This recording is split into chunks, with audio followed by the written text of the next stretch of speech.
प्रत्यक्ष है। क्रिया मात्र स्थिति नहीं है, क्योंकि परिणाम से मुक्त क्रिया नहीं है। सत्ता ही स्थिति है, सत्ता ही स्थिति है। तो क्रिया जो है वो किस स्वरूप में है? स्थिति और गति के संयुक्त रूप में है ना। तो क्रिया जो है वो स्थिति और गति के संयुक्त रूप में है। तो स्थिति क्रिया जो है वो उसकी ऊर्जा संपन्नता, बल संपन्नता के रूप में है, और गति उसके आचरण के रूप में है।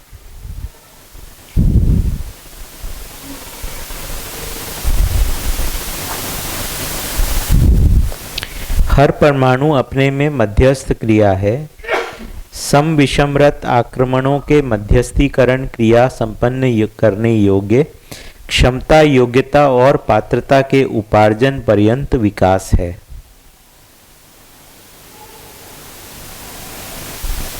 पूर्ण विकसित जागृत इकाई में आत्मानुवर्ती यानी आत्मा के अनुसार बुद्धि, चित्त, वृत्ति एवं मन की क्रियाएं मध्यस्थीकरण प्रणाली से नियंत्रित होती हैं, जिसके फलस्वरूप ही सुख, शांति, संतोष एवं आनंद की प्रतिष्ठा होता है।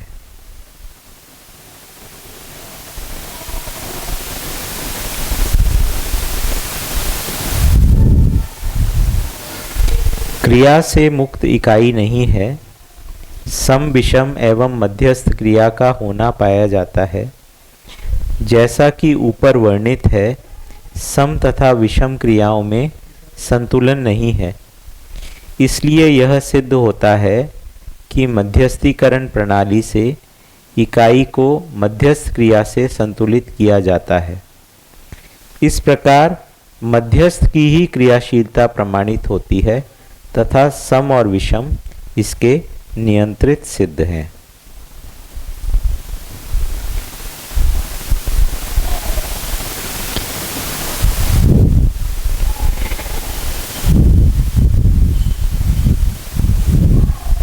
इकाई हो और निष्क्रिय हो, ऐसी कोई संभावना नहीं है।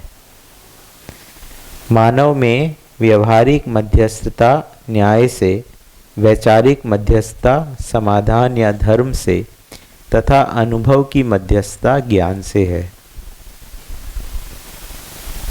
समस्त व्यवहार नियम से नियंत्रित है। नियम मानव के आचरण के रूप में प्रमाण है। विचार मात्र समाधान से नियंत्रित है, जो जागृति का प्रमाण है। अनुभव मात्र व्यापकता में है, जो शून्य है। अतः यह सिद्ध होता है कि शून्य ही ज्ञान, ज्ञान ही व्यापक तथा व्यापक ही ज्ञान है। सहअस्तित्व में अनुभव ही ज्ञान सहज प्रमाण है। जो ज्ञान या व्यापक में अनंत इकाइयां संपृक्त होने की समझ ही है। व्यापक में अनंत प्रकृति की अविभाज्यता ही सह अस्तित्व है।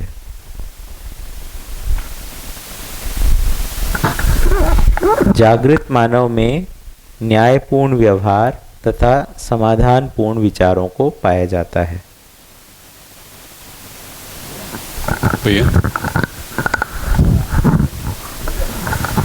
भैया मध्यस्थता और मध्यस्थीकरण, इसको थोड़ा आप डिटेलिंग कर पाए।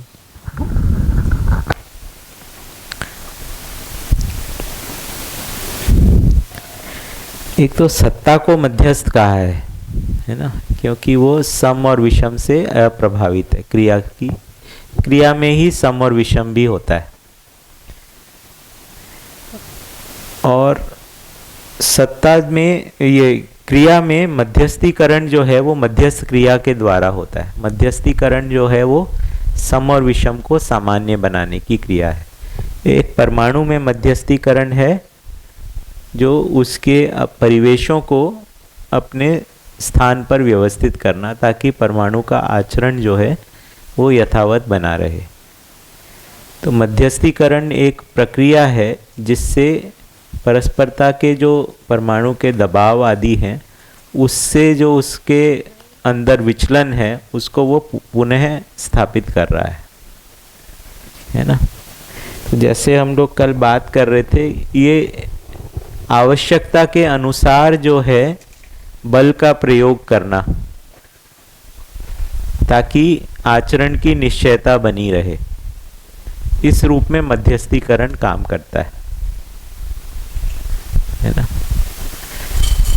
तो मानव में ये बेसिकली व्यवहार के जो आपस में जो दबाव होते हैं, उनमें हमें अपने आचरण को निरंतरता बनाए रखने के लिए मध्यस्थीकरण काम करता है।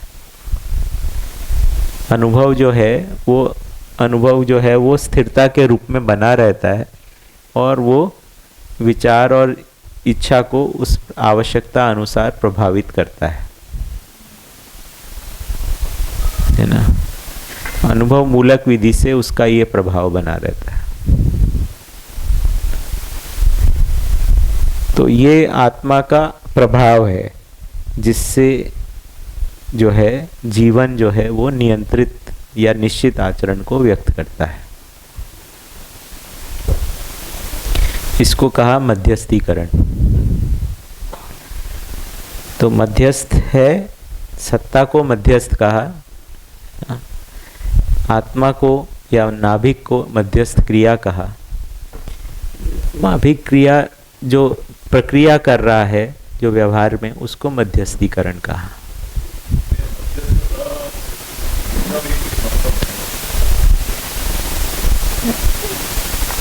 इसमें बेसिकली ये एक वाक्य है, देखिए, व्यवहार मानव में व्यवहारिक मध्यस्थता न्याय से, वैचारिक मध्यस्थता समाधान से तथा अनुभव की मध्यस्थता ज्ञान से है। जो मुझे इसका मतलब जो समझ में आता है कि व्यवहार में कौन सा ऑप्टिमल बिंदु है ना, विचार में कौन सा ऑप्टिमल बिंदु है जिसकी तरफ के लिए अपेक्षा बनी हुई है, जो उसका नॉर्मल पॉइंट है। हर चीज का एक नॉर्मल पॉइंट है। तो उस तरीके से वैचारिक मध्यस्थता समाधान से, व्यवहारिक मध्यस्थता न्याय से, और अनुभव की मध्यस्थता ज्ञान से है ना। तो उसका जो नॉर्मल या एक्सपेक्टेड बिहेवियर है, जो एक्सपेक्टेड पॉइंट है, उसको हम मध्यस्थता कह रहे हैं।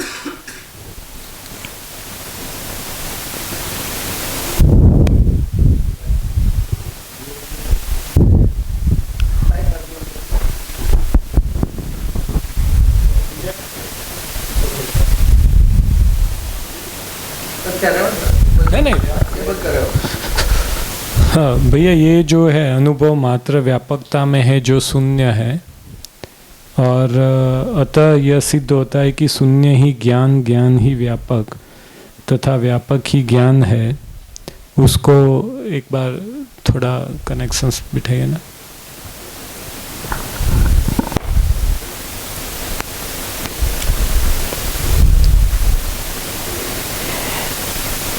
देखिए, कहीं जाके वो जो बिंदु है कि ज्ञान वस्तु के रूप में क्या है, ये जाके अनुभव में जाके तय हो रहा है। यही इसका मतलब निकल के आ रहा है। तो अनुभव में जाके ज्ञान तय हो रहा है कि ये जो खाली वस्तु है, यही सबको प्राप्त है, इसी के लिए प्यास है, यही वो वस्तु है जिसको, जो ज्ञान शब्द से इंगित है, जो कि मेरी तृप्ति का आधार है, और जड़ वस्तु में वो ऊर्जा का आधार है। तो ये एक फाइनल पॉइंट है। भैया, उसका मतलब ऐसा हो सकता है कि मीन्स जैसे कि व्यापक वस्तु है, तो व्यापक वस्तु क्रिया शून्य होते हुए भी समस्त इकाइयों का जो ऊर्जा संपन्नता का जो आधार है, तो जैसे हम कोई भी नियम समझते या कुछ भी करते हैं, तो उसमें वस्तु के फॉर्म में, तो अभी तो जो नियम है, तो नियम भी वैसे देखे तो वास्तविकता के फॉर्म में जो इकाइयाँ है और उसकी क्रिया है, क्रिया के मूल में जो होने का जो स्वरूप है या उसको जो समझते हम, तो जो ज्ञान है, तो ज्ञान शून्य उस संदर्भ से कह रहे हैं कि जो वास्तविकता है, तो अल्टीमेटली जैसे हम नियम समझते हैं तो उसमें जो चीज है तो वो क्या है, वैसे हम नियम को पकड़ने जाएंगे तो कुछ हाथ में नहीं आएगा, लेकिन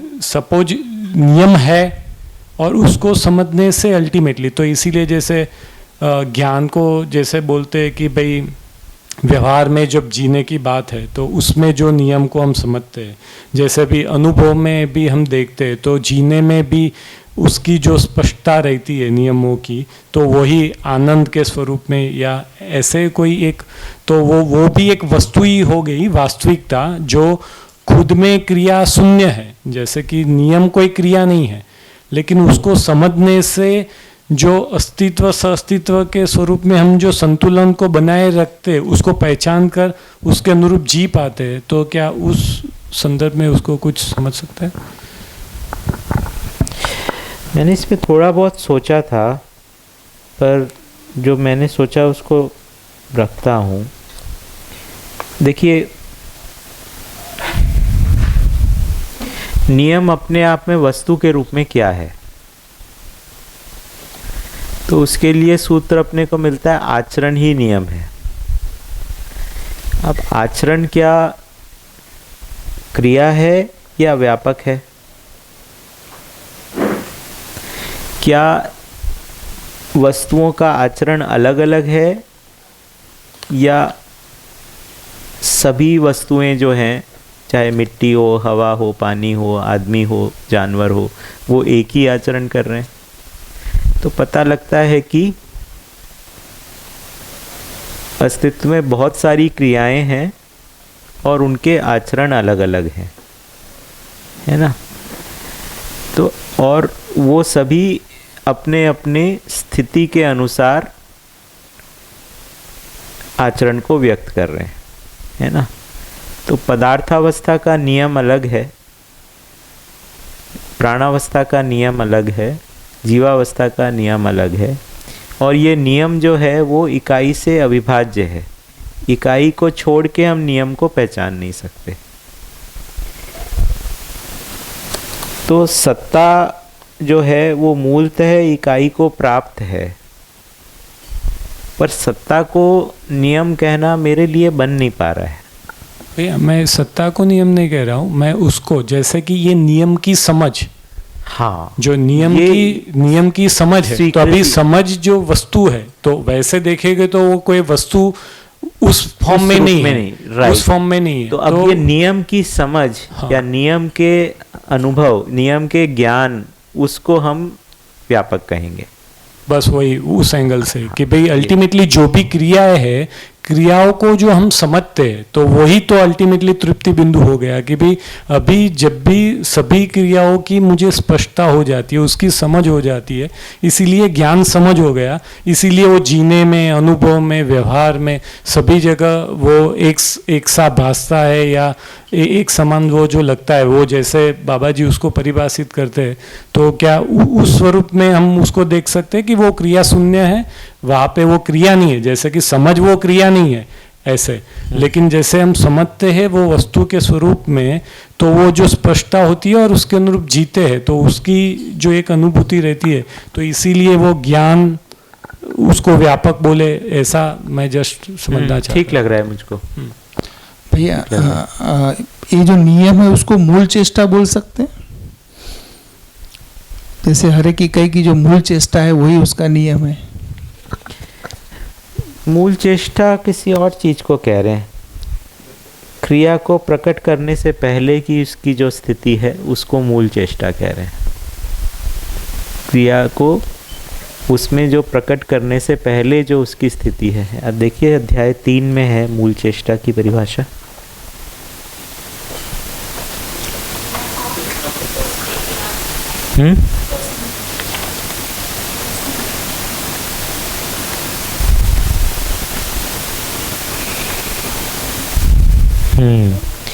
इसकी एक और जगह पे भी आई है परिभाषा, पर पदार्थ के परमाणुविक स्थिति में वातावरण के दबाव से मुक्त चेष्टा को मूल चेष्टा कहा है।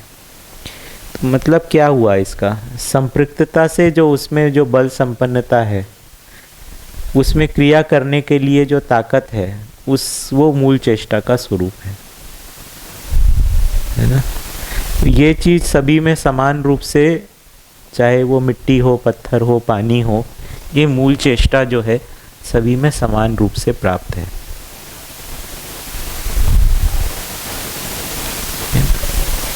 फिर उसके बाद में एक और चीज हो रही है, इकाई में विकास हो रहा है ना, क्षमता, योग्यता, पात्रता का। तो कोई चीज जो है, ऐसा नहीं है कि मैटर जो है वो केवल एक फिलिंग मटेरियल है, सत्ता ही सब कुछ है। इकाई में विकास हो रहा है, इकाई में कुछ क्षमता, योग्यता, पात्रता का विकास हो रहा है।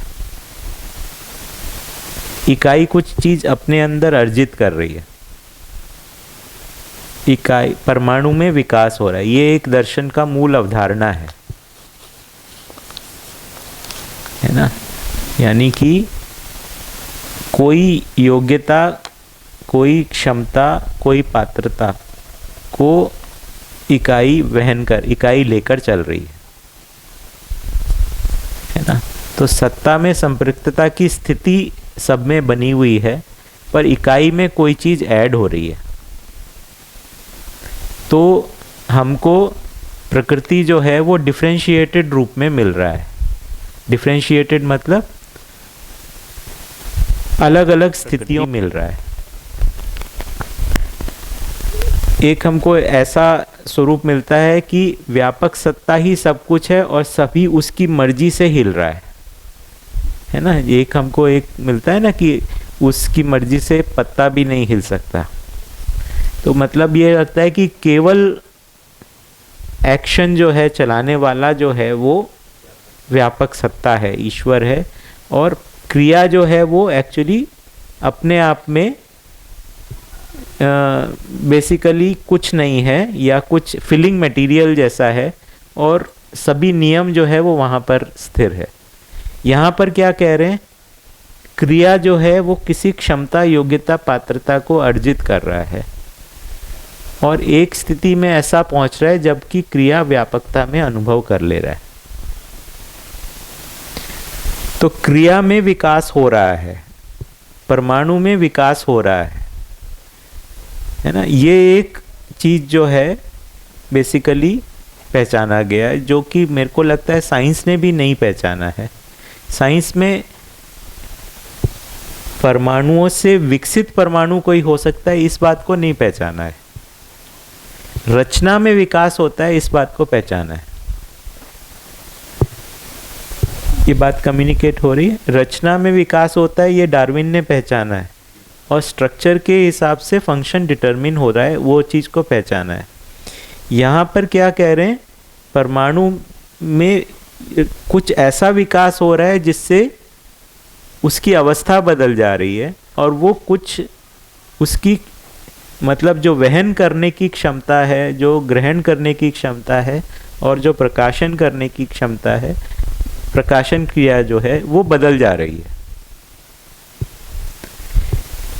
ये एक पॉइंट है जिसके ऊपर अपने को थोड़ा सा टिकने की आवश्यकता है, तभी हम प्रकृति को महत्व दे पाएंगे। क्योंकि व्यवस्था में होना प्रकृति को है, हम लोग भी प्रकृति के भाग हैं। सत्ता प्रकृति को प्राप्त है, साम्य रूप से प्राप्त है ना। मूल चेष्टा सभी पदार्थ में समान है, लेकिन क्षमता, योग्यता, पात्रता के अंदर अंतर है। उसी तरीके से प्रकृति में अनेक यथास्थितियां हमको देखने को मिलती हैं। इन यथास्थितियों का क्रम स्पष्ट हो जाना ही अनुक्रम है। अनुक्रम क्या है? प्रकृति की यथास्थितियों का क्रम स्पष्ट हो जाना,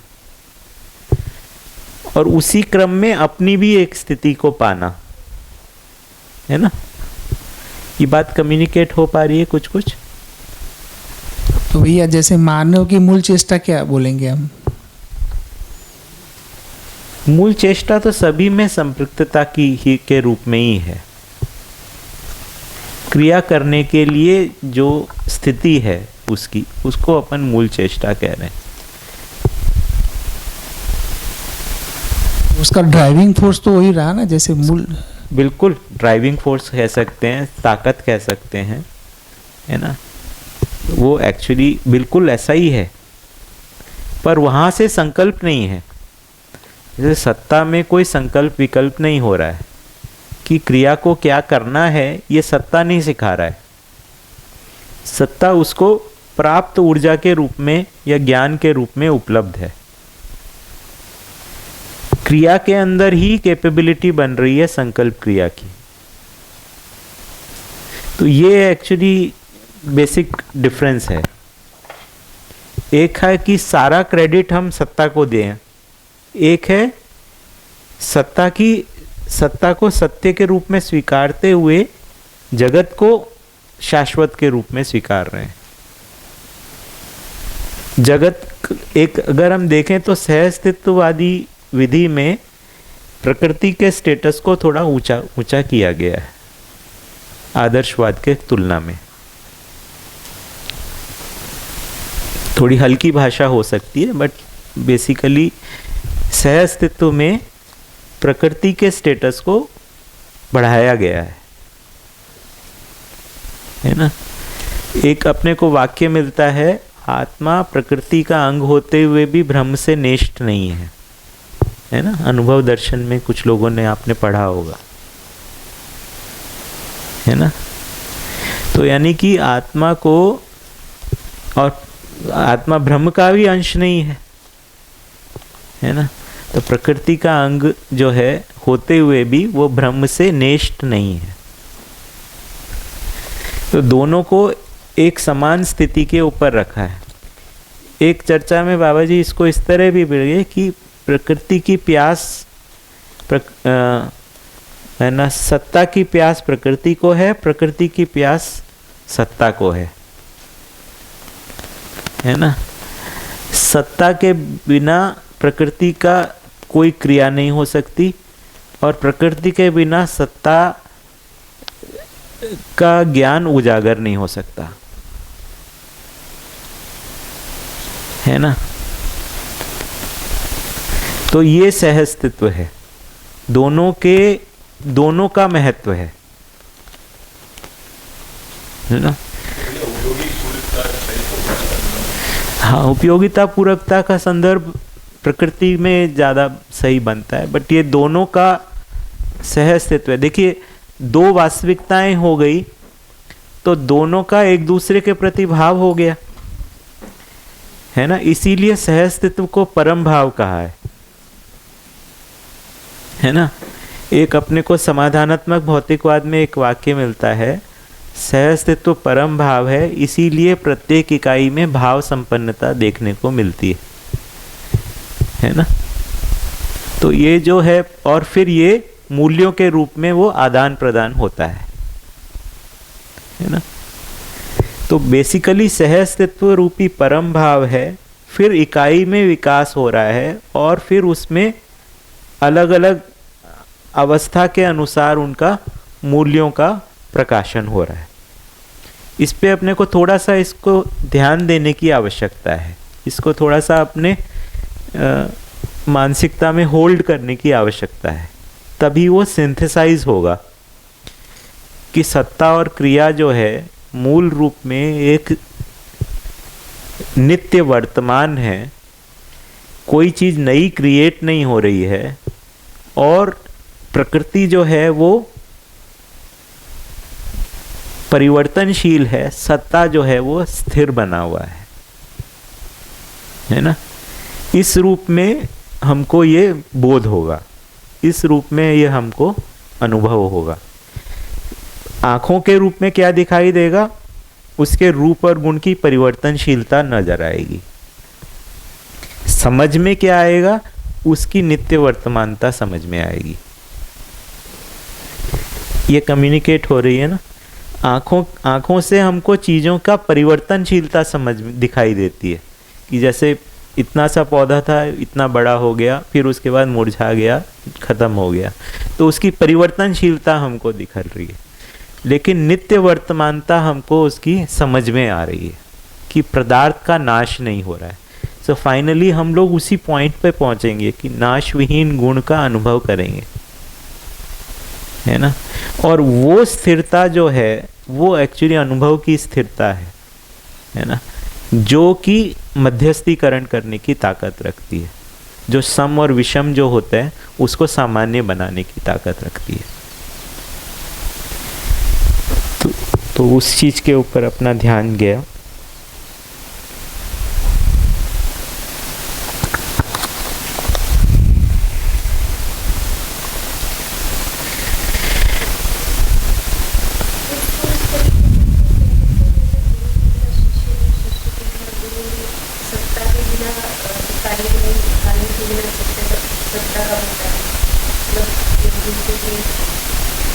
बिल्कुल ऐसा ही है,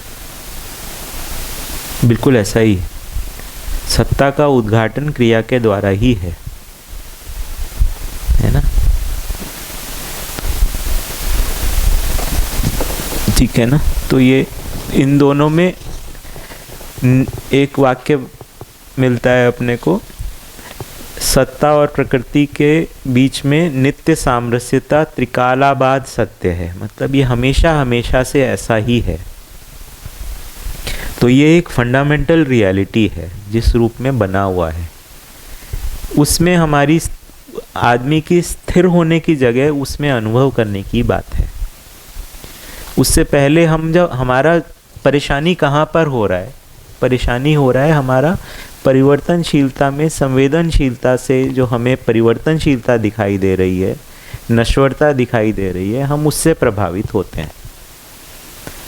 जबकि स्थिरता और नित्यता के रूप में अगर हम स्थिर होते हैं, जो कि अस्तित्व के नित्य वर्तमानता के रूप में है और जीवन के अमृतत्व के रूप में है, वहाँ पर हमारे को स्थिरता और निश्चयता ध्रुवीकृत होती है। जीवन का अमृतत्व जो है और अस्तित्व का नाश विहीन गुण, ये दोनों चीज़ें जो उसमें अगर हमारी स्थिरता होती है तो परिवर्तनशीलता को के साथ हमें कैसे निभना है उसकी ताकत हमारे को आ जाती है। कोई चीज़ हमारे अंदर स्टेबल होनी पड़ेगी ना।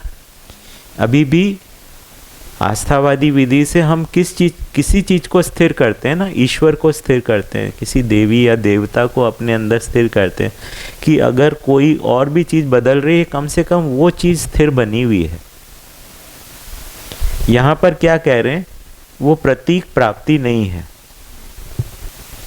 स्थिर वस्तु वास्तव में नित्य वर्तमानता के रूप में सहस्तित्व है, उसमें अनुभव के रूप में वो स्थिर हो जाता है, तो फिर उसके बाद में संवेदनाएं उसके नियंत्रित अपने आप से हो जाती हैं,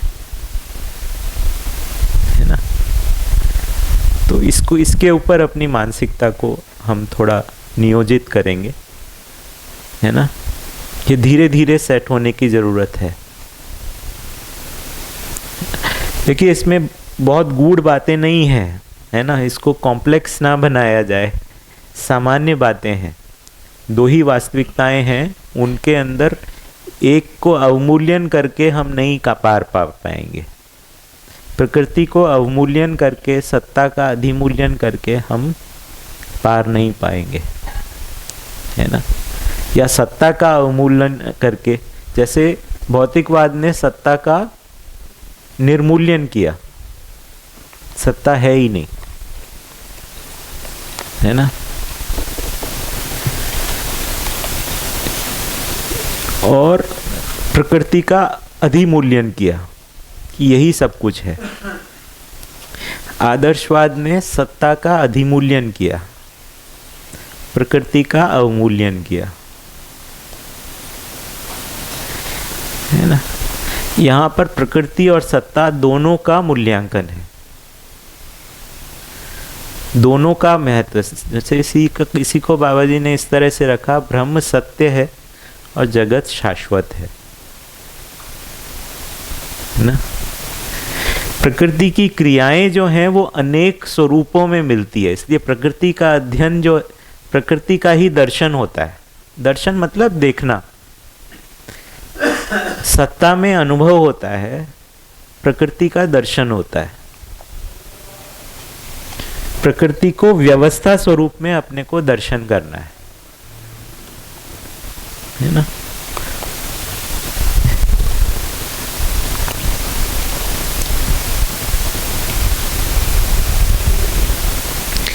अनुभूति मात्र सहअस्तित्व रूपी सत्य में ही है।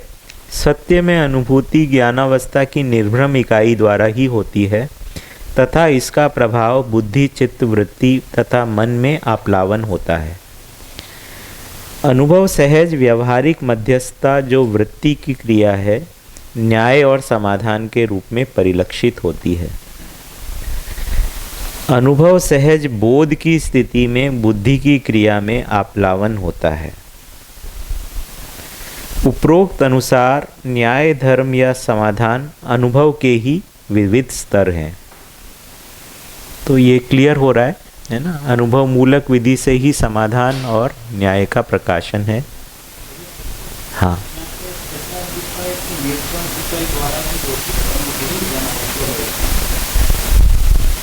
कौन सा वाला? पहली अनुभूति मात्र सहअस्तित्व रूपी सत्य में ही है। सत्य में अनुभूति ज्ञानावस्था की निर्भ्रम इकाई द्वारा ही होती है। तो अनुभूति के बाद निर्भ्रमता होती है ना। यहाँ पे बोध के रूप में कहा है कि और जागृत निर्भ्रम इकाई है, ऐसा। तो देखिए, उसमें हम क्रम को पहचान ही रहे हैं, है ना। तो अल्प जागृत स्थिति में ही हम न्यायपूर्ण व्यवहार और धर्मपूर्ण विचार का अभ्यास करते हैं। तभी हम संकल्प के साथ में जीने के रूप में अर्ध जागृत होते हैं। तो ऐसे जब हम व्यवस्था का स्वरूप हमारे बोध में आ जाता है, तभी हमारे अंदर अनुभव की पात्रता बनती है ना। तो जैसे मान लो आदमी जो है चोरी कर रहा है, अपराध कर रहा है, वो ऐसा व्यक्ति अचानक अनुभव कर लेगा, ऐसा होता नहीं है ना। भैया यहाँ पे ब्रह्म सत्य जगत शाश्वत, यहाँ पे ब्रह्म सत्य जगत शाश्वत, तो ब्रह्म का मतलब हो गया सत्ता और जगत का मतलब हो गया प्रकृति। तो हम जब न्याय, धर्म, सत्य बोलते हैं तो उसमें सत्य का मतलब सहअस्तित्व है कि सिर्फ सत्ता है? मैंने तो भैया उसको दोनों ही अर्थों में लिया है ना। कई जगहों पर सत्य को सहअस्तित्व के रूप में लेना ज़्यादा ठीक रहता है, ज़्यादा अर्थ बन रहा है उससे। और सत्ता को भी सत्य कहना जो है वो भी सही है। फिर वो अधिमूल्यन जैसा नहीं लगता है कि जैसे सत्ता का अधिमूल्यन मतलब सत्य यही है, सत्ता ही सत्य है। हाँ, ऐसी भाषा में तो ऐसा लग सकता है ना। देखिए, ये तीनों को बैठाते हैं, सत्य, धर्म और न्याय को, है ना। तो पूरी क्रियाओं के आधार को हम देखें तो उसको अगर सत्य नाम दें तो उसका उस स्वरूप में लगेगा कि सारी क्रियाओं का आधार जो है वो सत्ता है, उसको हम सत्य कह रहे हैं। एक अर्थ ये बनेगा। फिर इसके अंदर जो क्रियाओं के होने का जो स्वरूप है उसको हम धर्म कह रहे हैं, है ना। तो चाहे पदार्थावस्था के होने का स्वरूप और प्राणावस्था के होने का स्वरूप, जीवावस्था के होने का स्वरूप और ज्ञानावस्था के होने का स्वरूप, तो उसकी संपृक्तता के आधार पर ही उसके धर्म का निर्णय हो रहा है। तो सत्य के आधार पर हम धर्म को पहचान रहे हैं और फिर उसके बाद में न्याय को मानव परस्परता में व्यवहार के रूप में हम देख रहे हैं। तो दोनों ही अर्थों में मैंने इसको देखा है, सेंस बनता है। कुछ जगहों पर सत्य को सत्ता के रूप में पहचानते हैं तो ज़्यादा उसका सेंस बनता है।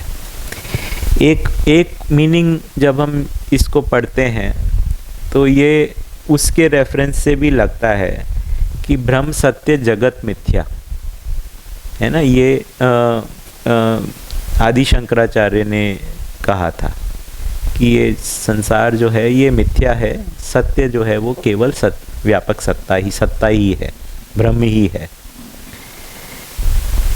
उसके रिप्लाई में ये वाक्य लगता है कि ब्रह्म तो सत्य है, इसमें कोई दिक्कत नहीं है, पर जगत मिथ्या नहीं है, जगत शाश्वत है ना। मतलब क्योंकि ये अनुभव में भी बना हुआ है ना। अगर एक और चर्चा के अंदर ऐसा आता है कि समाधि की स्थिति में केवल ब्रह्म ही का ही स्थिति रहता है ना। मैं हूँ और ये फैला हुआ है, ये स्थिति बना रहता है, और मैं और ये व्यापक सत्ता एक ही हैं या अलग अलग हैं, इस चीज़ का ज्ञान नहीं रहता। उसके लिए जो 4 महावाक्य जो कहे गए हैं, जैसे अहम ब्रह्मास्मि, तत्त्वमसि, है ना, प्रज्ञानम ब्रह्म, वो सभी, हाँ, अयम आत्मा ब्रह्म, ये सभी इस बात को इंगित करते हैं कि ये जो आत्मा है वो ब्रह्म ही है ना। या मैं तो बाबा जी ने देखें तो इस बात को नहीं माना है ना, और इसको या फिर नहीं माना, या इस बात को अंडर कंसिडरेशन रखे कि इसको हम वैलिडेट करेंगे, चेक करेंगे कि क्या ये वास्तव में एक ही हैं या अलग अलग हैं। और संयम काल में उन्होंने पाया कि ये दोनों अलग अलग हैं लेकिन साथ साथ हैं, इन दोनों का सह अस्तित्व है।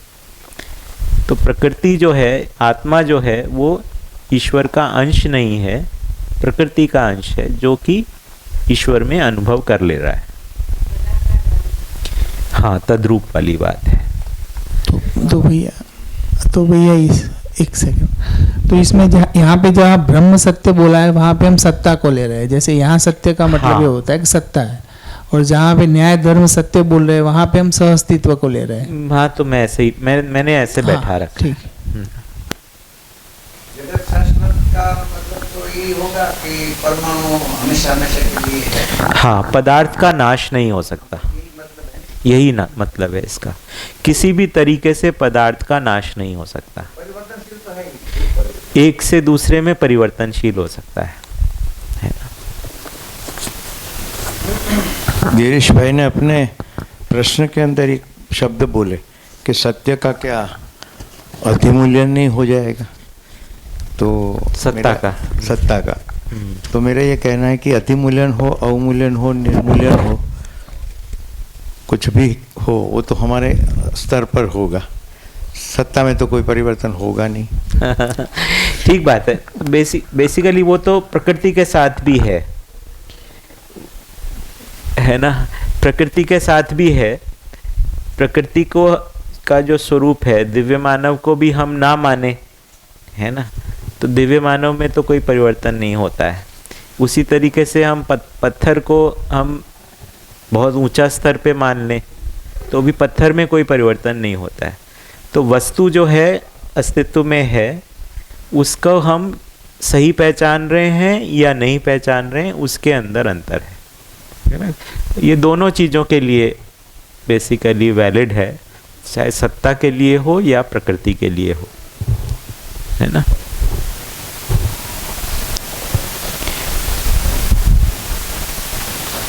व्यवहार में अनुभव तथ्य न्याय है, विचार में अनुभव तथ्य धर्म है, और आत्मानुभूत तथ्य सहअस्तित्व है। यही परम सत्य है।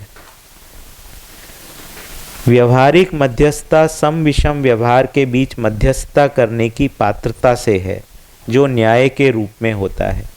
वैचारिक मध्यस्थता सम विषम विचारों का समाधान प्रस्तुत करने की योग्यता से है, करने योग्य योग्यता से है, तथा अनुभव मध्यस्थ है ही है।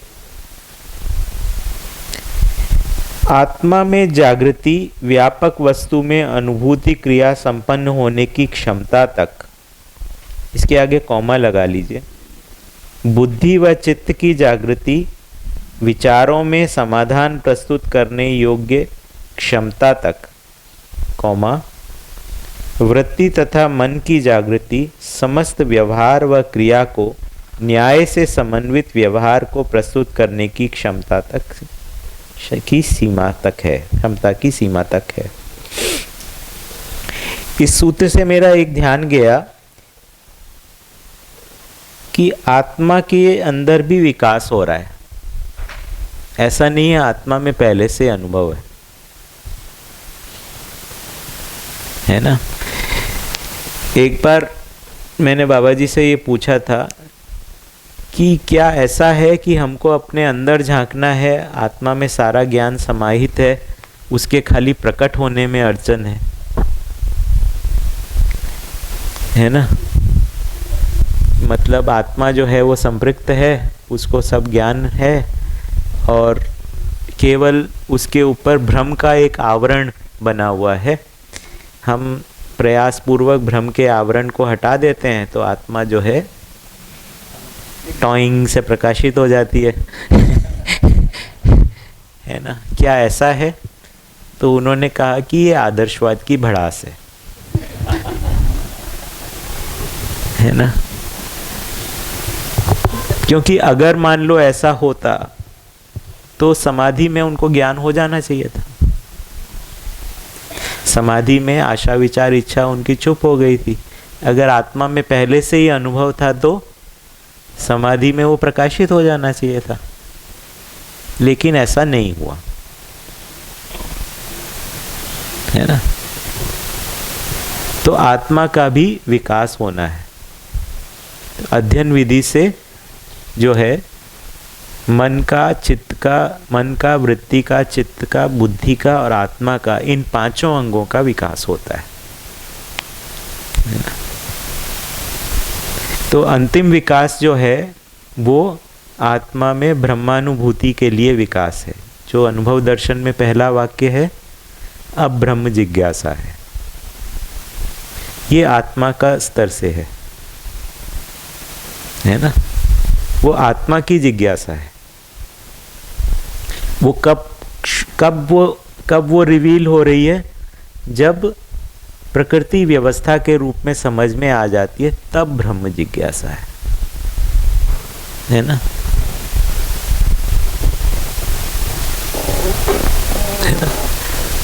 तो उसमें शायद एक वाक्य आता है कि प्रकृति का सारा स्वरूप समझ में आ जाने के बाद अब ये शेष बचता है कि ब्रह्म का स्वरूप क्या है ना।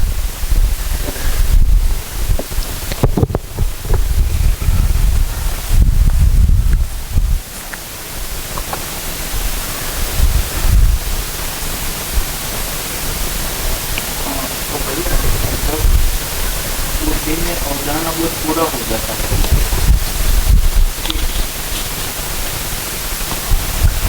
जब बुद्धि में अवधारणा बोध पूरा हो जाता है तब आत्मा अनुभूत होता है सहअस्तित्व में। तो एक कुछ जगह पे ऐसा कॉन्ट्राडिक्शन पढ़ने में लगा कि जब बुद्धि आत्मा को देखती है तो आत्मा पहले से अनुभूत है, ऐसा कहीं पे लिखा है। कहीं पे ऐसा लिखा है कि जब मतलब बुद्धि देखती है तो वो अनुभूत आत्मा को ही देखती है, और आत्मा तभी अनुभूत होता है जब बुद्धि उनको देखती है। देखिए मैं इसको कैसे बैठाया हूँ, आप देखिए इन सारी चीजें सेट होती हैं कि नहीं। अध्ययन विधि से अवधारणा बोध तक हम पहुंच जाते हैं, है ना। फिर उसके बाद जो है आत्मा की ब्रह्म जिज्ञासा जो है वो रिवील होती है। इसके लिए भी कुछ अभ्यास करना होता है ना। इसके लिए भी कुछ अभ्यास करना ही होता है। तो वो अर्ध जागृत स्थिति में अभ्यास है। उस समय बुद्धि को ये लगना शुरू हो जाता है कि मुझसे भी अधिक कोई है। उससे पहले बुद्धि अहंकार की स्थिति में है, जिसमें अपने से ऊपर उसने किसी चीज को माना नहीं है। अब वो ये अभ्यास शुरू करता है कि ये ब्रह्म जिज्ञासा के उदय होने से अब वो मध्यस्थीकरण का, मध्यस्थ का अभ्यास शुरू करता है, क्योंकि अब उसके पास में बाकी सब का जो है समझ आ गई है। प्रकृति की व्यवस्था का स्वरूप समझ में आ गया है, बाकी सब समझ में आ गया है। शेष क्या रहा है? एक तो संपृक्तता का ज्ञान शेष रहा है और दूसरा मध्यस्थ क्रिया का ज्ञान शेष रहा है। तो मध्यस्थ क्रिया का ज्ञान और संपृक्तता के अनुरूप अभ्यास जो है वो क्या है? मानव परंपरा में उसके लिए मैप होगा दया कृपा करुणा का अभ्यास करना, यानी कि जो हमको स्वयं को समझ में आया है उसको परंपरा के रूप में अंतरित करने का अभ्यास करना। वो उसका अभ्यास करने के क्रम में जो है आत्मा का विकास होता है, जिससे आत्मा अनुभूत होता है। आत्मा अनुभूत होने के साथ साथ बुद्धि जो है आत्मा को पहचान लेता है, जिसको हम कह रहे हैं आत्मबोध होता है। तो इसका साधन भैया ने पूछा था बाबा जी से, क्या कभी ऐसा हो सकता है कि बुद्धि ऐसे आत्मा को देखे कि जिसने अनुभव नहीं किया है? उन्होंने कहा ये चीज़ ये संभव नहीं है। मैंने जो बाबा जी से पूछा था, मतलब जिसका मुझे स्मरण है, उन्होंने कहा था ये दोनों चीज़ साथ साथ होती है, कि आत्मा व्यापक सत्ता में अनुभव कर लेना और ऐसे आत्मा में बुद्धि का अनुभव कर लेना, ये दोनों चीज़ें साथ साथ होती है। मुझे कोई खास कॉन्ट्रडिक्शन इनमें लगता नहीं है। बस ये है कि कभी भी बुद्धि ऐसी आत्मा को नहीं पहचान रहा है जिसमें अनुभव नहीं हुआ हो, है ना? हो गया स्पष्ट। बस यही मुझे एक मिसिंग लिंक लग रहा था कि आत्मा अनुभव कब करेगा। ये जो आपने अभ्यास वाली बात बताई कि जब अवधारणा बोध के बाद, अभ्यास के बाद होगा, वो हाँ, एक नहीं। ये एक इम्पॉर्टेंट लिंक है। इसमें शुरू में हमको लगता है ऐसा हो सकता है, फिर लगता है हाँ है, फिर लगता है ही, है ना? तो ये इसका भी एक ड्यूरेशन होगा ना। तो अपने से अधिक कोई है ना? जैसे चित्त में भी क्या हो रहा है, अभी हमको किसी स्तर के ऊपर लगने लगेगा मेरा जो सोच विचार है, जितना मैं सोचता हूँ, चित्रण करता हूँ, योजना बनाता हूँ, इससे अधिक भी मेरे अंदर कुछ कैपेबिलिटी है। इस चीज़ का अपने में एहसास होना ही चित्त द्वारा बुद्धि को पहचान लेना है, वही साक्षात्कार है ना? तो हम अभी अपने जो अभिमान में अपने तर्क, अपनी कल्पना, अपनी सोच, उसी को ही सोचते हैं यही मैं हूँ। पर कहीं अपने को जब लगता है कि अफर्मेशन की जो आवश्यकता है, जैसे जब हमारा सही चित्रण होने लगता है, जो बुद्धि अनुरूप चित्रण होने लगता है, तो बुद्धि उसका अफर्मेशन दिखती है, तब चित्त को लगता है कौन बोला ये, है ना? तो इससे पहले तक हम अपने किए हुए का कंफर्मेशन बाहर से ढूंढ रहे थे। पहली बार अपना कंफर्मेशन अपने अंदर से आता है। बुद्धि योग्य एंगेजमेंट तब होता है, उससे पहले बुद्धि शांत बैठा हुआ है। उसी तरीके से आत्मा तब तक तटस्थ बैठा हुआ है। जब बुद्धि ने उसके योग्य काम किया तब आत्मा एंगेज हो गया, है ना? और आत्मा ड्राइविंग सीट में आ गया। अर्ध जागृत स्थिति में क्या हो रहा है, जब चित्त ने काम किया तो बुद्धि इंगेज हो गया और बुद्धि ड्राइविंग सीट में आ गया, है ना? ठीक है ना? तो इसको बेसिकली अपने को ऐसे बैठाना है। हाँ भैया बताइए, पहली बार बोल रहे हैं आप। ब्रह्म सत्य है और जगत शाश्वत है, तो उसमें हम कैसे मान ले कि ये जगत शाश्वत है? जैसे हम कोई स्वप्न देखते हैं, तब जब देख रहे होते हैं तब तो यही लगता है कि यही वास्तविकता है, लेकिन जब हम स्वप्न से बाहर आते हैं तब पता चलता है कि वो तो एक स्वप्न था। तो हम ये कैसे माने कि ये एक स्वप्न नहीं है और यही शाश्वत है? ठीक बात है। देखिए, जो कुछ भी हो रहा है उसको आदमी ने समझने की अलग अलग तरीके से कोशिश की है ना? तो एक एक्सप्लेनेशन ये है कि ये सब कुछ जो भी है ये एक माया है, एक किसी स्वप्न का हिस्सा है। हम सभी भी एक किसी स्वप्न के भाग हैं, है ना। ये सब कुछ काल्पनिक है ना। ब्रह्मा जी के किसी स्वप्न का एक भाग है। इसको भी कुछ लोग सच मानते हैं। यहाँ पर ये कह रहे हैं कि ये जगत जो है ये शाश्वत है, ये समझने योग्य वस्तु है ना। और हम इस जगत के भाग हैं। ब्रह्म सत्य है, उसमें अनुभव करके हम इस जगत के साथ में न्यायपूर्वक व्यवहार कर सकते हैं। ये दो विचारधाराएं हैं, है ना। हमको जिसको मानकर चलने से हमको तृप्ति मिलती है उस पर चला जाए। बाबा जी ने इसको पूरी तरीके से खुला रखा है ना। अगर रहस्य मूलक विधि से चलने में हमको तृप्ति मिल जाती है तो उसी में प्रयास किया जाए।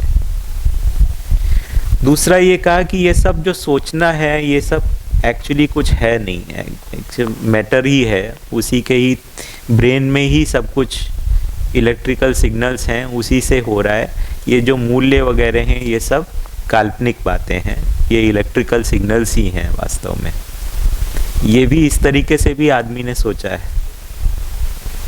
तो उस विधि से अगर आपको संतुष्टि मिल जाती है, व्यवस्था हो जाती है, तो वैसे सोचा जाए। तो ये एक्चुअली आदमी की मानने की ताकत है। हम कुछ भी मान सकते हैं, पर जानने की जगह में वो एक ही जगह पे पहुंचेंगे। तो यहाँ पर जानने की जगह से सत्यापन कर रहे हैं कि वास्तव में जगत शाश्वत है और संपृक्तता के रूप में बना हुआ है ना। ये जानने के स्तर से सत्यापन किया हुआ है। हम जब हैं अभी हम मानने के स्तर पे हैं, मानने से जानने में प्रवेश करना चाह रहे हैं, है ना। हमारे पास में चॉइस है क्या मानना चाहते हैं। दूसरी बात यह है कि हमारी कामना क्या है। क्या रहस्य हमारी कामना है या स्थिरता और निश्चयता हमारी कामना है। तो स्थिरता और निश्चयता जो है वो स्वप्न वाली अवधारणा से एक्चुअली वो मिलती नहीं है ना। कि ये सब कुछ जो है ये एक्चुअली स्वप्नवत है और ये सब डिसअपियर हो जाएगा। मल्टीपल यूनिवर्सेस हैं, कहाँ पर क्या हो रहा है उसका कुछ अंतर नहीं है ना। यहाँ पर कह रहे हैं कि ये एक्चुअली अस्तित्व जो है ये समझने योग्य चीज़ है, इसको समझा जा सकता है, इसमें अनुभव किया जा सकता है। ये आदमी के ज्ञान संपन्न होकर जीने के लिए है। क्वेश्चन आपका अच्छा है, पर वो एक्चुअली फंडामेंटल है। हमको क्या चीज़ स्वीकार होती है, क्या चाहते क्या है, फिर उसके अनुसार हम चूज कर सकते हैं, है ना।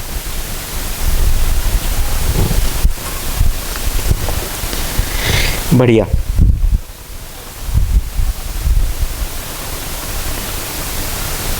आसक्ति रहित इकाई में अकर्तृत्व ब्रह्म मुक्ति के रूप में होता है। अधिकाधिक उपकार करने के बाद भी और उपकार करने की स्वीकृति रहती है, और करने की स्वीकृति रहती है।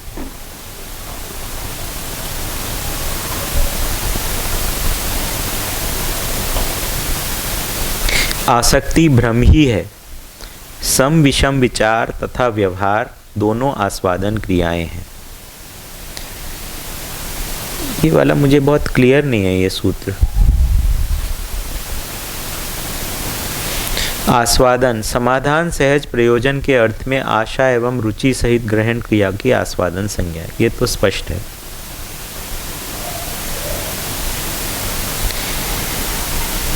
या तो ये शायद उस अर्थ में बात कर रहे हैं कि जो शरीर से जुड़ी चीज़ है उसको आस्वादन कह रहे हैं, जो कि सम विषम से जुड़ी हुई चीज़ है।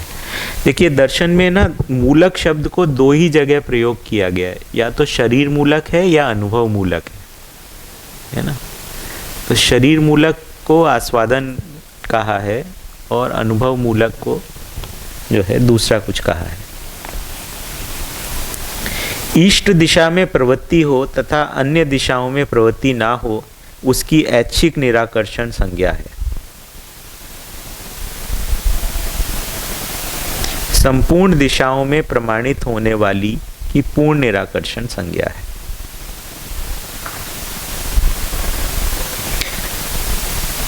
निराकर्षण ही अनासक्ति, यही जागृति है।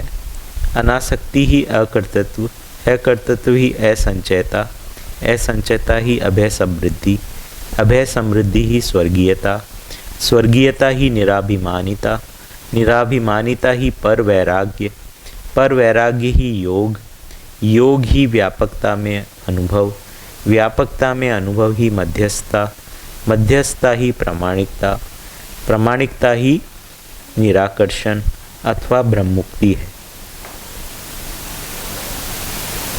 एक बार मैं बाबा जी से पूछा था, ये आप ये राउंड द विकेट कैसे बनाते हो, मतलब इसको वो खुद भी बोलते थे ये है ना। तो उन्होंने कहा कि समाधान जो है वो एक्चुअली चक्रीय स्वरूप में होता है और समस्या जो है वो रेखाकार स्वरूप में होती है ना। मतलब आप देखिए जैसे समस्या जो है वो एक लाइन में चल के ख़त्म हो जाती है ना, इधर से करा और फिर उसके बाद डेड एंड के ऊपर पहुंच जाती है। समाधान जो है वो जहाँ से स्टार्ट होता है वहाँ से वापस परंपरा के रूप में स्थापित होता है। तो हमको इन सूत्रों में कई जगहों पर जो ये चक्रीय वाले हैं उनमें पहचानने की ज़रूरत है कि कहाँ से ये वापस है ना अनुभव मूलक का शुरू हो रहा है, कहाँ पे ये अनुभव गामी का शुरू हो रहा है ना। तो वो मतलब परंपरा के स्वरूप में चित्रण किया गया है इसको।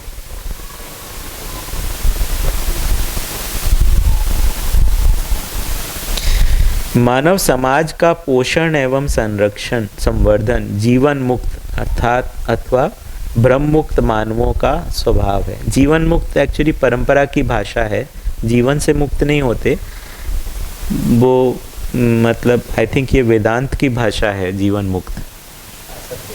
हाँ, तो यहाँ पे ब्रह्म मुक्त से ही आशय है, जीवन मुक्त को ब्रह्म मुक्त कहा है। पर वैराग्य का तात्पर्य जागृति के लिए सभी विरोधी यानी अतिव्याप्ति, अनाव्याप्ति, अव्याप्ति दोषों से मुक्त होना पर वैराग्य संज्ञा है। पर का तात्पर्य ही जागृति प्रमाणित होना है। सर्व शुभ हो।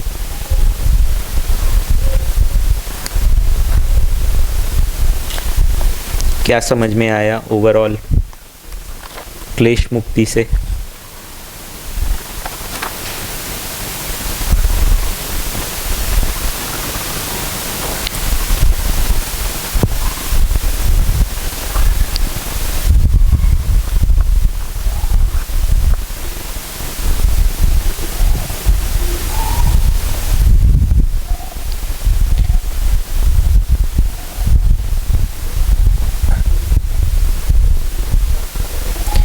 तो मुक्ति की आशा हमारे में है और मुक्ति का स्वरूप जो है वो जन्म मरण से मुक्ति नहीं है, है ना। मुक्ति का स्वरूप जो है वो संसार के साथ व्यवस्था में जीने के स्वरूप में है ना।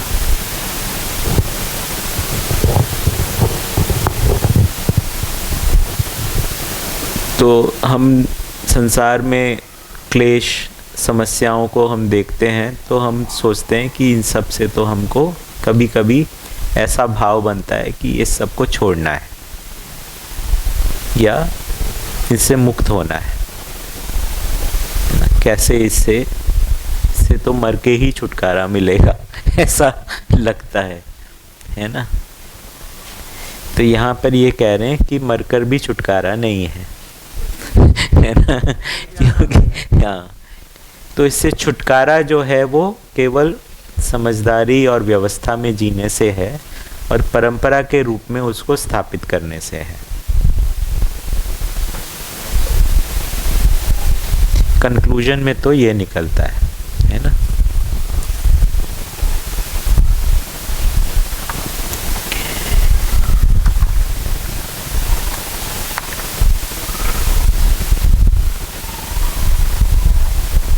कल हमने कुछ चैप्टर 9 में कुछ कहाँ तक पढ़ लिया था?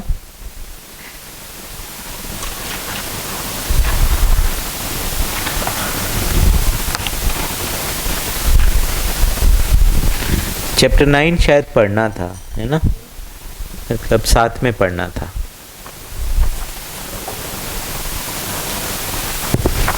मैं थोड़ा पानी पी लेता हूँ।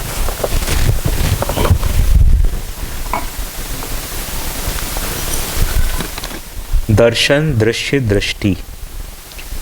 दर्शन के लिए दर्शक, दृश्य और दृष्टि का रहना अनिवार्य है।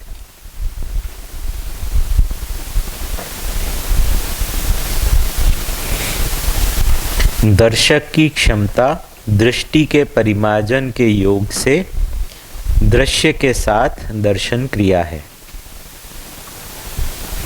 जो जैसा है उसको वैसा ही समझने की क्षमता, उसे वैसा ही देखने की प्रक्रिया के योग से दर्शन क्रिया है।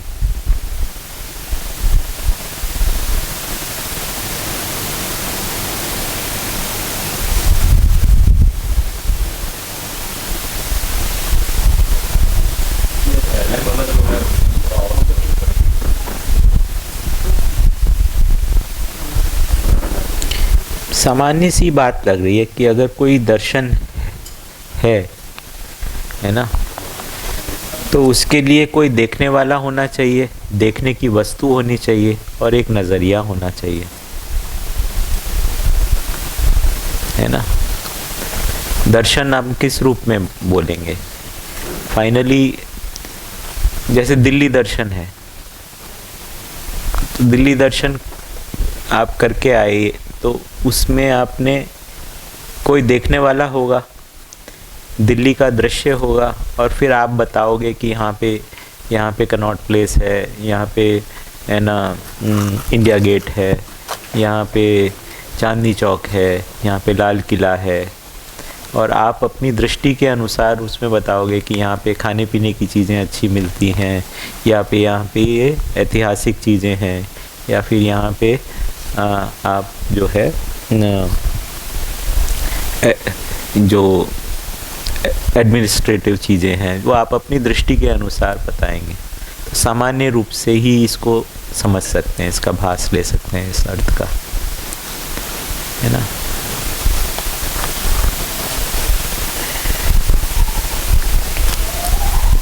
इससे एक और अर्थ ये बनता है कि मानव ही दर्शन को बनाता है ना। कोई क्रिया ही जो है वो उस दर्शन को बनाती है। मतलब ऐसा नहीं है कि ये कहीं और से आया है, दर्शक के द्वारा ही दर्शन को बनाया गया है।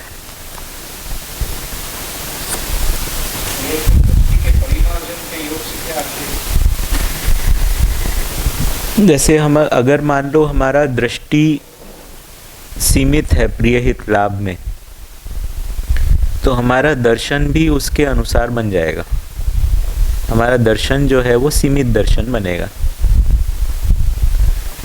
अगर हमारा दृष्टि जो है वो न्याय धर्म सत्य के अनुसार होगा, तो उससे हमें चीज़ें जो हैं वो समग्रता में समझ में आएंगी, है ना।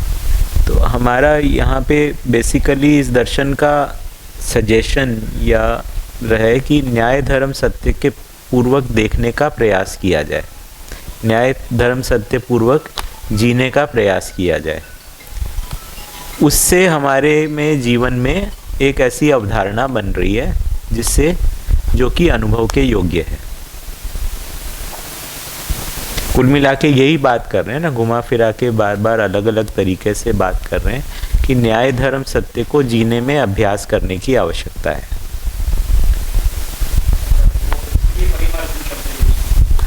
परिमार्जन मतलब रिफाइनमेंट। जब दर्शन क्रिया हो रही है तो परिमार्जन, दृष्टि का परिमार्जन का योग से सही दर्शन हो सकता है। बिल्कुल। इसके लिए वो परिमार्जन प्रियहित लाभ दृष्टि से अगर हम देखेंगे तो हमको कभी भी दर्शन नहीं होगा, मतलब एटलीस्ट मध्यस्थ दर्शन नहीं होगा।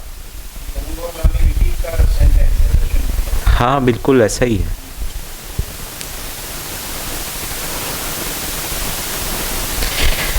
अगला लाइन में थोड़ा और क्लियर हो रहा है, दर्शन के भेद से लक्ष्य भेद है, क्योंकि जो जैसा जिसका दर्शन करता है उसके अनुसार जो अर्थ है उसको लक्ष्य स्वीकारता है। यह मूल्यांकन क्रिया भ्रम और जागृति को स्पष्ट करता है।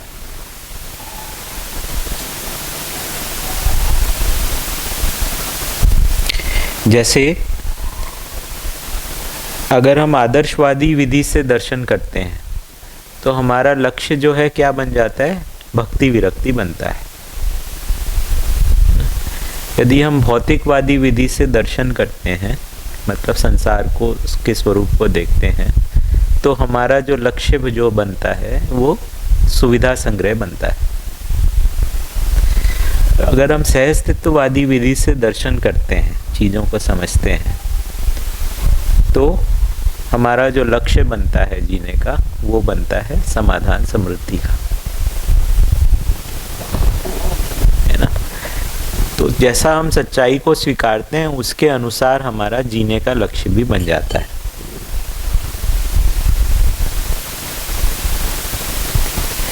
वातावरण अध्ययन संस्कारों के पूर्व संस्कारों के अनुबंधानुक्रम विधि से दर्शन क्षमता, योग्यता एवं पात्रता है।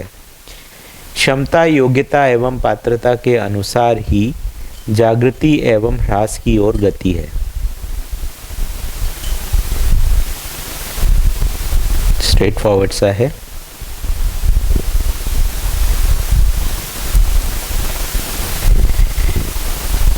वातावरण का महत्व कितना लगता है आपको, है ना?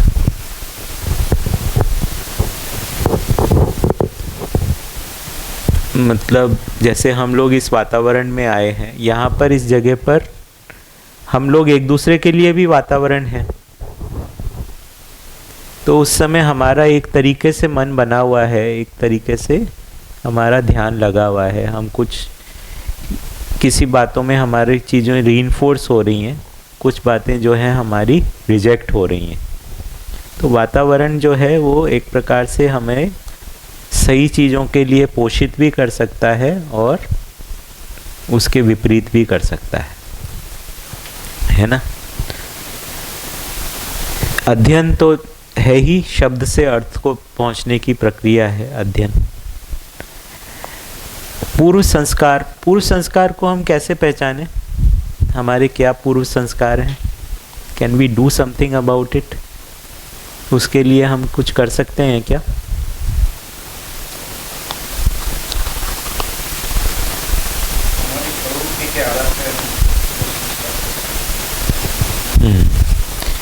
पर पूर्व संस्कार कोई, जैसे वातावरण तो अपन बदल सकते हैं, अध्ययन के लिए प्रयास कर सकते हैं, पूर्व संस्कार को अपन बदल सकते हैं क्या? ये एक अच्छी बात बताई। बट वो एक गिवन चीज़ है ना। जिस परिवेश में हम पैदा हुए, जो हमारी पूर्व शरीर यात्राएं, वो हमारे लिए एक प्रकार से हमारी डिफ़ॉल्ट कंडीशनिंग है, डिफ़ॉल्ट कंडीशन है। लेकिन वो हमारे बिहेवियर को परमानेंटली डिटरमिन नहीं कर सकती। जैसे हमने, हाँ नहीं, मैं ये कह रहा हूँ कि वो हमारी परमानेंट लिमिटेशन नहीं है। हमारे पूर्व संस्कार ऐसा नहीं है हमको वो सब चीज़ों को चुकाना पड़ेगा। जैसे जो हम बोल रहे थे ना, श्राप, ताप और पाप, अगर हम अध्ययन और वातावरण के ऊपर अगर हम फोकस करते हैं तो हमारे पूर्व संस्कारों का जो दबाव है, जो नकारात्मक दबाव है ना।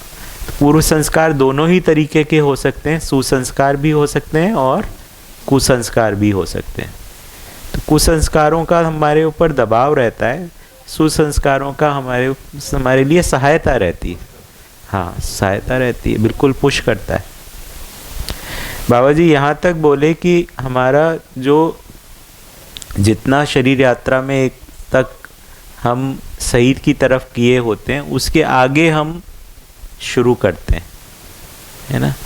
और उसके विपरीत वातावरण भी अगर हमको मिलता है तो उसको तोड़ते हुए आगे निकल जाते हैं, है ना। तो ये हम लोग कई एग्जाम्पल अपनी ज़िंदगी में, अपने साथियों में, अपने ऐसे देखे ही हैं कि कुछ लोग जो हैं अपने बाहर की लिमिटेशन से आगे निकल जाते हैं।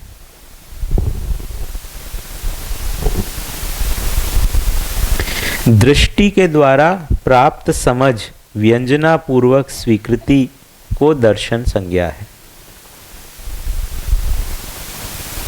तो हमारे जो जीवन है उसके ऊपर संसार व्यंजित होता है ना। व्यंजन समझते हैं ना, भोजन के रूप में व्यंजित हो जाना प्लेट के ऊपर, वैसे ही हमारी कल्पनाशीलता के ऊपर ये संसार जो है वो व्यंजित होता है और हम उसको स्वीकारते हैं। तो व्यंजना पूर्वक स्वीकृति को दर्शन संज्ञा है। दर्शन न्याय धर्म सत्य सहज दृष्टि के द्वारा की गई क्रिया प्रक्रिया ही की दर्शन संज्ञा है। ये दर्शन की पूर्ण परिभाषा है कि अब हमारे न्याय धर्म सत्य की दृष्टि के द्वारा जो भी हम दृश्य के साथ क्रिया प्रक्रिया कर रहे हैं उसको दर्शन संज्ञा है।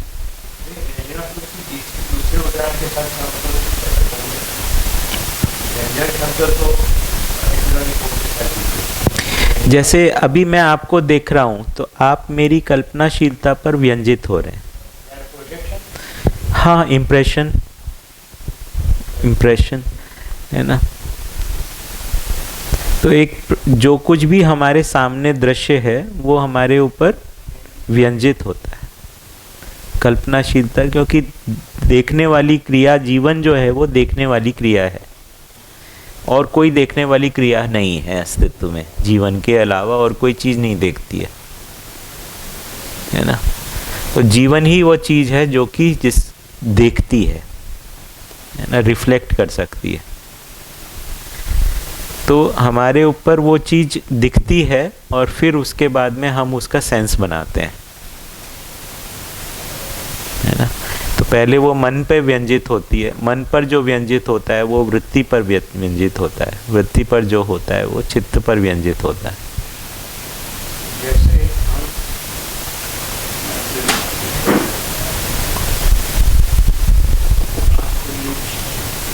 आँख खुली है और रेटिना पर प्रतिबिंबन होता है, पर हमारा सोच कहीं और चल रहा होता है तो वो चीज़ हमें दिखती नहीं है। तो इसमें व्यंजना नहीं हुई, ऐसा कहेंगे? शायद हाँ, व्यंजना नहीं हुई। तो बराबर ध्यान देने से फिर व्यंजना होते हैं।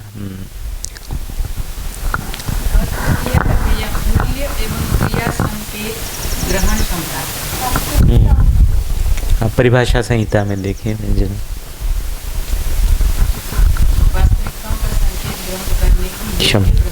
प्रस्तुत बढ़िया। हाँ, वहीं से ही है, वहाँ पे वो 2-3 शब्द हैं वहाँ पर, है ना। व्यंजना, व्यंजनीयता, व्यंजना को उत्पन्न करना, है ना। दूसरे में व्यंजना को उत्पन्न करना, एक है स्वयं में कुछ व्यंजित होना।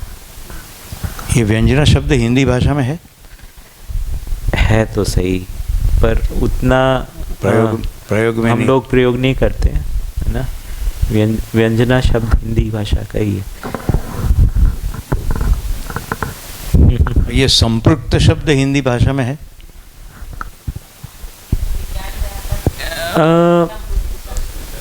ये तो पता नहीं। संतृप्त सुना था। हाँ, संतृप्त ये सम मैंने तो दर्शन में आके ही सुना, पर एक तो ये सुनते हैं बाबा जी इस तरह के बोलते हैं कि शब्द सब उन्होंने परंपरा से ही लिए हैं, उनकी परिभाषा उन्होंने स्वयं की है।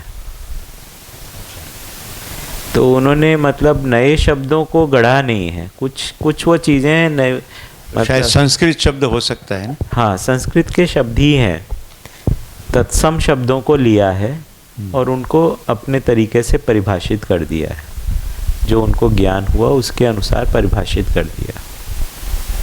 हमारे गुजराती में क्या व्यंजन आते ही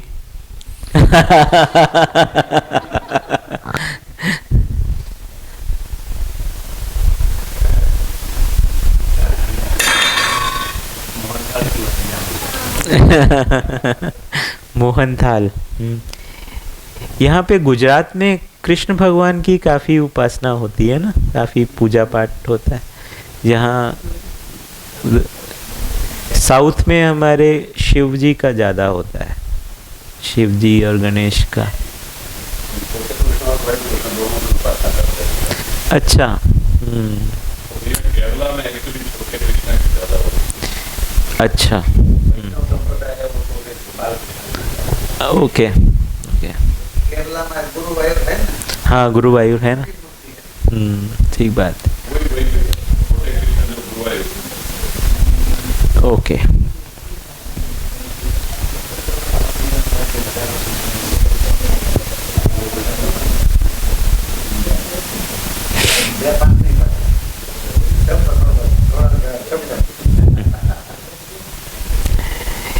बढ़िया। दर्शन, विचार, शास्त्र, इतिहास एवं काव्य भेद से अध्ययन है। शास्त्र निर्दिष्ट लक्ष्योन्मुख सिद्धांत, प्रक्रिया एवं नियम तथा वस्तुस्थिति का निर्देश पूर्वक बोध कराने वाले शब्द व्यूह की शास्त्र संज्ञा है।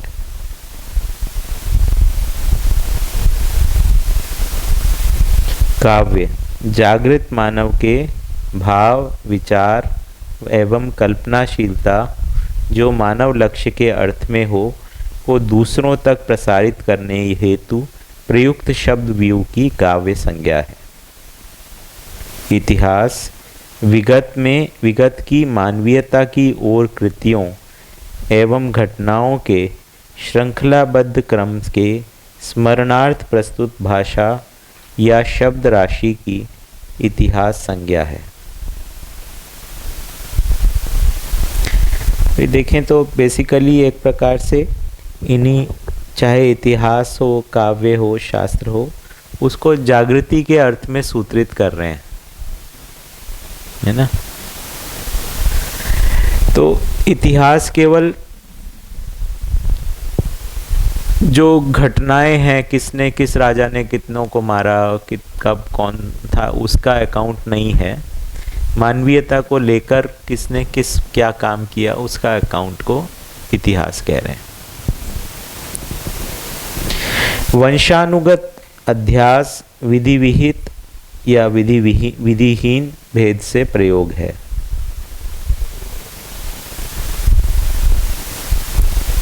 इसका जो मतलब मैंने लिया है कि हम कुछ चीज़ें अपने वंश के परंपरा से स्वीकार लेते हैं, अपने परिवार परंपरा से स्वीकार लेते हैं। वो दोनों तरीके के हो सकते हैं, विधि अनुसार भी हो सकते हैं और विधिहीन भी हो सकते हैं। रचना विरचना पर्यंत जड़ प्रकृति संज्ञा है एवं वर्तमान से पहले जिसका निर्माण हो चुका है उसका अध्ययन तथा भविष्य में जिसके निर्माण की संभावना है उसका अनुमान मानव ने किया है। संपूर्ण रचना को जड़ प्रकृति संज्ञा है। नियम, प्रक्रिया और फल का संयुक्त प्रमाण ही सिद्धांत है, क्योंकि समाधान पूर्वक नियम एवं प्रक्रिया के अभाव में किसी भी क्रिया एवं फल का दर्शन सिद्ध नहीं है। क्रिया के नियम एवं प्रक्रिया के प्रयोजन के बोध से ही वैचारिक परिमार्जन अर्थात समाधान संभव हो सका है।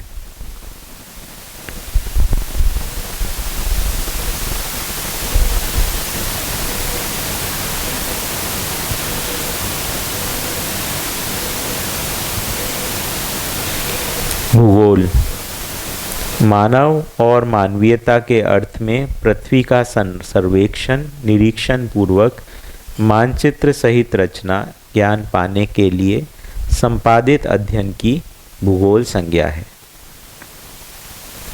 थोड़ा इसका प्लेसमेंट इस वाले परिभाषा का यहाँ पर इतना उचित नहीं लग रहा है। वो इतिहास के साथ ही भूगोल को भी कर देते तो अच्छा था।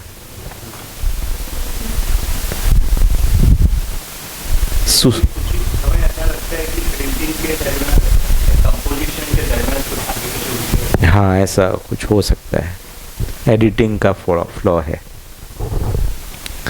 सुसंस्कृत संस्कार विधि मानव चेतना, देव चेतना एवं दिव्य चेतना क्रम में है। विधि में जो विश्वास है उसकी सुसंस्कृत संस्कार संज्ञा है। सुसंस्कृत सुसंस्कार संज्ञा है। मानवीयतापूर्ण प्रवृत्ति एवं व्यवहार की न्याय तथा अमानवीय प्रवृत्ति एवं व्यवहार की अन्याय संज्ञा है। यथार्थ बोध के पश्चात उसके प्रति उत्पन्न दृढ़ता की विश्वास संज्ञा है।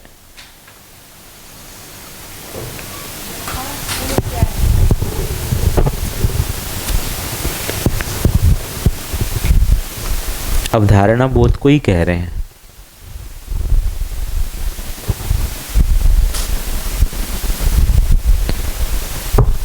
हमको चीज़ें जो हैं वो यथावत स्पष्ट हो जाती हैं, जैसा जिसका अर्थ है वैसा ही स्पष्ट हो जाता है। तो अब उसके बाद में उसके प्रति हमारी दृढ़ता बनती है कि हमें ऐसे ही जीना है।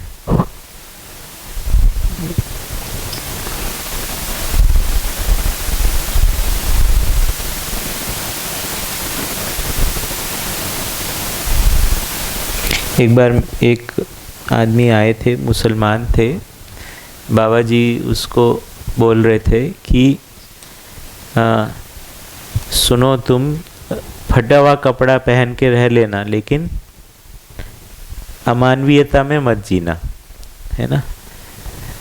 तो ये बेसिकली है कि दृढ़ता अगर कोई सच हमको स्वीकार होता है तो फिर उसके प्रति हम हर हालत के अंदर उसके प्रति हम बने रहते हैं, है ना। तो संकल्प की ताकत एक्चुअली काफ़ी ज़्यादा है, उसके ऊपर और चीज़ें हावी नहीं हो पाती है ना। उसको हमें महसूस करने की आवश्यकता है। सत्य संकल्प जो है बड़ी चीज़ है। अभी भी जो महापुरुष हुए हैं हमारी परंपरा में, वो जिस चीज़ को सत्य स्वीकारे हैं उसके आगे बाकी चीज़ों को गौण कर दिए हैं। अपने सुविधा को, अपने आराम को, उसको नीचे कर दिए और सत्य को आगे कर दिए। बाबा जी ने साधना को लेके भी कहा था, जिस चीज़ के शायद मैं अपने लक्ष्य से सम्मोहित हो गया, है ना, तो इसलिए मेरा जिज्ञासा और मेरा तर्क मुझे कहाँ से कहाँ ले गया, है ना। तो कहाँ से वो बेसिकली शुरू किए और पूरे साधना को कर डाले, है ना। एक बहुत ही मतलब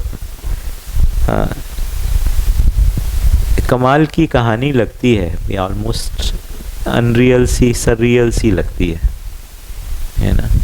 कोई व्यक्ति जो है उसको वैदिक विचार के ऊपर प्रश्न चिन्ह बना और फिर उसके बाद में घर परिवार छोड़ के, है ना, या उनको साथ में लेके जो है ट्रेन पकड़ के पेंड्रा रोड पहुंच गए और फिर जंगल में।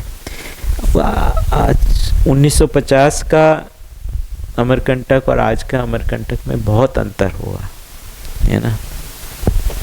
आज के समय में तो वहाँ पे इंटरनेट है, स्मार्टफोन चलता है, सब कुछ चलता है। उस समय तो कोई वहाँ रहता भी नहीं था और दिन दहाड़े मतलब शेर आता था, है ना। जहाँ पे वो नदी में नहाने के लिए वगैरह जाते थे, वहाँ पे माता जी बताते थे कि वो शेर दूसरी तरफ दिख रहा था, है ना।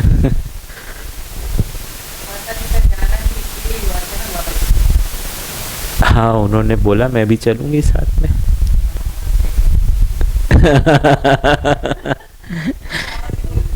हाँ, कि तुमको खाएगा पहले या मुझको।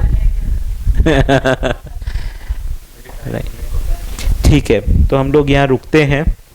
तो ऐसा करेंगे 5:30 से 6:30 के बीच में एक तो कुछ क्वेश्चन आंसर करेंगे और इसी को ही हम आगे, मैं चाहता हूँ हम क्लास में पूरा एक बार पढ़ लें, है ना। और अभी जो आप लंच के बाद में जो ब्रेक होगा उसमें आप अगले 2 चैप्टर्स पढ़ लीजिए, दैट इज 11 और 12, है ना।